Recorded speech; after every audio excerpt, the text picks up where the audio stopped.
Have you found any emotion and motivation behind the actions? No worries, let's break it down for you. Hello everyone，这个声音可以吗？Hello everyone. Okay. Hello everyone. Before we begin, let's quickly introduce ourselves. We're a group of 6 students from the SKPX 1053 course. And today, we're excited to show our psychology analysis of the short film NAPO.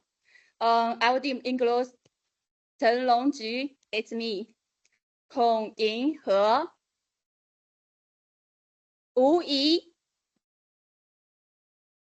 郭清扬, 孙云龙, 李宇恒. Okay.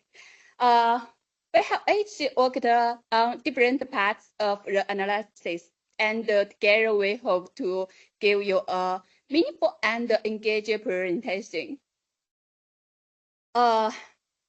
In this project, our group explored the psychological concepts of motivation and emotion by analyzing a short animated film called NAPO.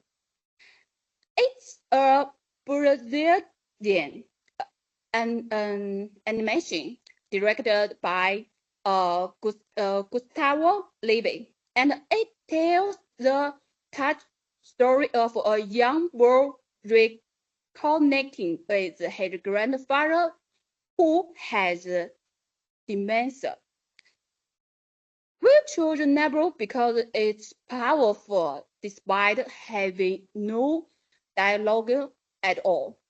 The film uses only visual and music to show emotion, and that makes it a perfect material for psychological analysis, especially in terms of non-verbal communication, emotion expression, and in-term motivation.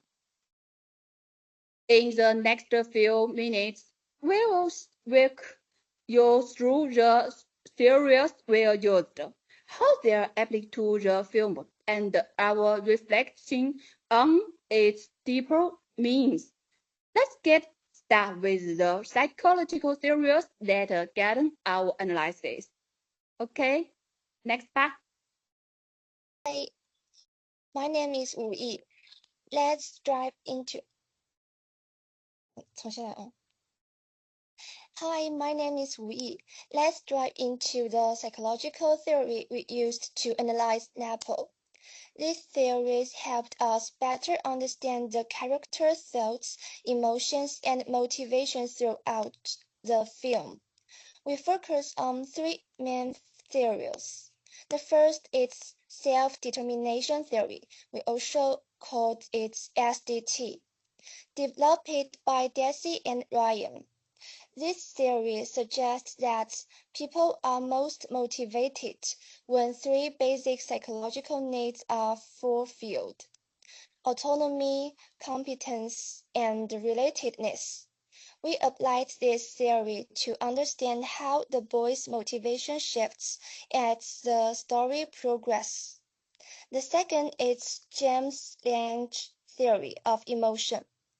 This theory proposes that emotions are the result for our psychological response and the physical response. In other words, we don't cry because we are sad. We feel sad because we are crying. This helps us interpret the emotional reactions in NAPO, especially since the film has no dialogue and relies heavily on non-verbal cues. The third theory is the 2-factor theory of emotion, proposed by Schechter and Singer.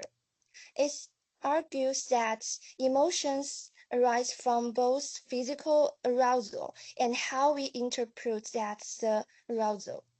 In NAPO, this theory helps explain how the character's emotions are influenced by both bodily sensations and the way they understand their customers. Together, this series allowed us to explore the characters in NAPO on a deeper psychological level.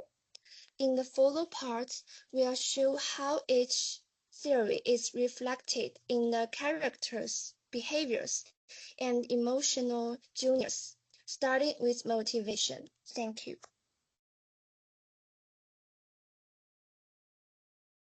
Hi, my name is Li Yuheng. Now let's take a closer look at the motivation behind the character's actions, especially the young boy. At the beginning of the film, the boy is unsure and a bit scared of his grandfather, who doesn't seem to recognize anyone. His behavior is kind of passive. He watches from a distance, but doesn't interact much. Based on self-determination theory, this is what we call controlled motivation. He's probably acting out of obligation or curiosity, but not from personal interest or emotional connection. Then something changes. The boy finds an old sketchbook filled with his grandfather's drawings. This becomes a turning point. He starts to draw too and uses the sketchbook to communicate. Over time, his actions shift from being externally motivated to being internally motivated. He begins to feel more autonomous, choosing to interact with his grandfather in his own way. He gains a sense of competence by seeing his drawings get a response, and most importantly, he builds relatedness, a deeper emotional connection with his grandfather. By the end, the boy is no longer just trying to help. He truly wants to connect. This growth in motivation really matches what self-determination theory describes, and it shows how emotional relationships can change our reasons for acting. Thank you. Hi everyone, my name is Queen He, and thank you for other mates sharing. So in this part, I gonna to focus on the emotions and of this film. So in this film, there are three mainly actors: the grandson, the grandfather, and the mother. So let's take a look together what kind of emotion they express in their film without lines. So in the early state of the little boy, I think title is from confusion to exploration. At the start of the film, his emotion response is really raw and instinctive. He speaks into a room, uncertain and afraid of the silent man he used to call grandfather. His facial expressions show confusion, rejection, and discomfort.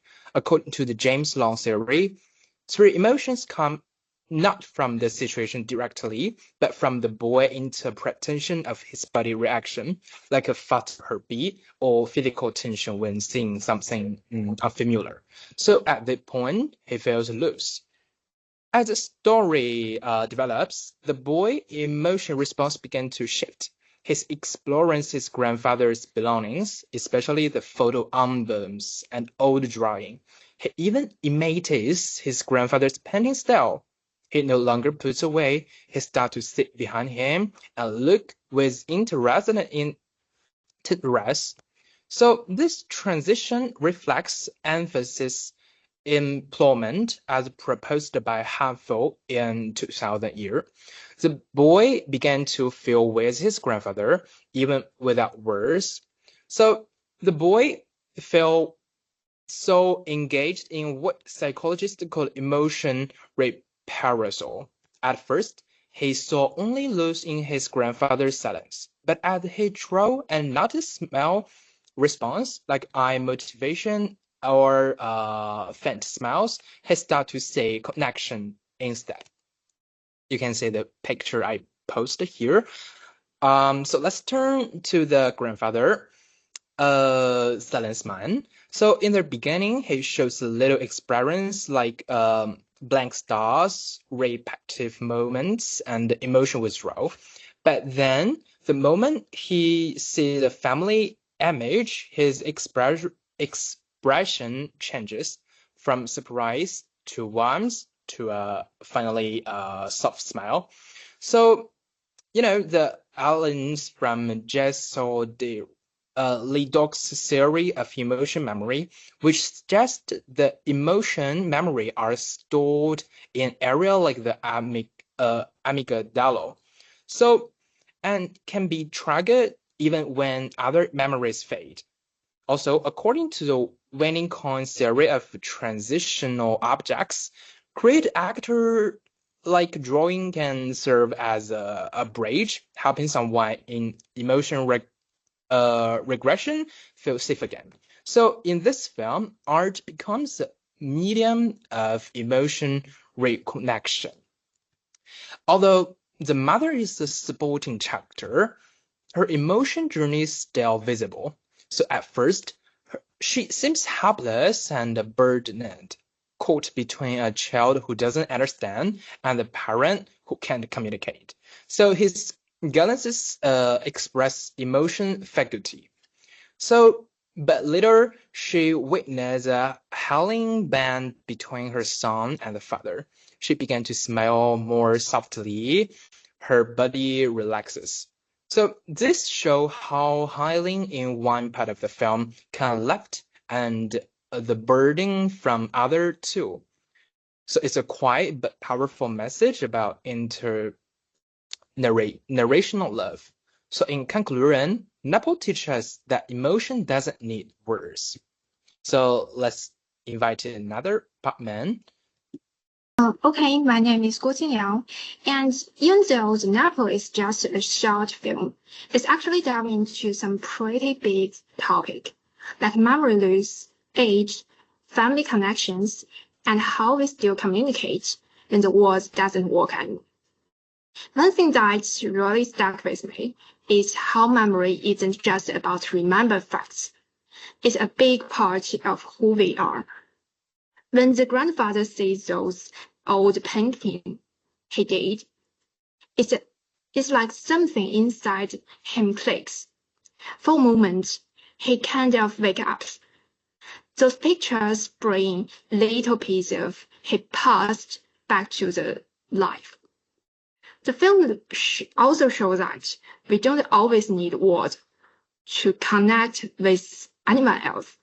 The grandfather and the boy hardly say anything to each other, but they still bond into really deep way through eye contact, drawing, and just being together in silence.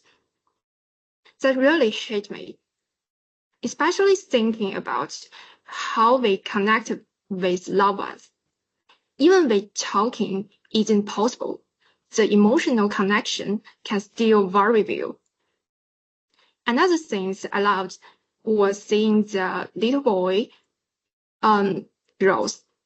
At the first, he's just a kid who doesn't really get what's going on. But over time, he become more patient, more understanding, and even kind of take a caregiver role. It really shows that kids can learn something else and be a meaningful part of family.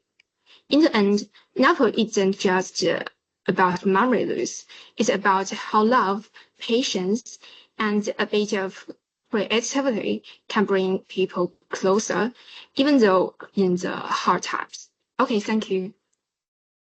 Before we wrap up, we'd like to briefly talk about how we worked as a team to complete this project. We divided our task based on each person's strengths and interests. One of us focused on the introduction to hosting. Another worked on the explaining the series. Then we had members holding and motivation and emotion analysis. Someone worked on the real life. And finally, I'm here to parents our home teamwork and closing. Everyone contributed equally, and we used online tools like Google Docs and group chat to share feedback and stay on track. Overall, working on this project gave us a deeper understanding and not just psychological theories, but also how emotions and motivations shape real human human experiences, both in the film and real life. Thank you so much to watch our presentation. We hope that you enjoyed and maybe even felt inspired by NOPA just like we did. Thank you.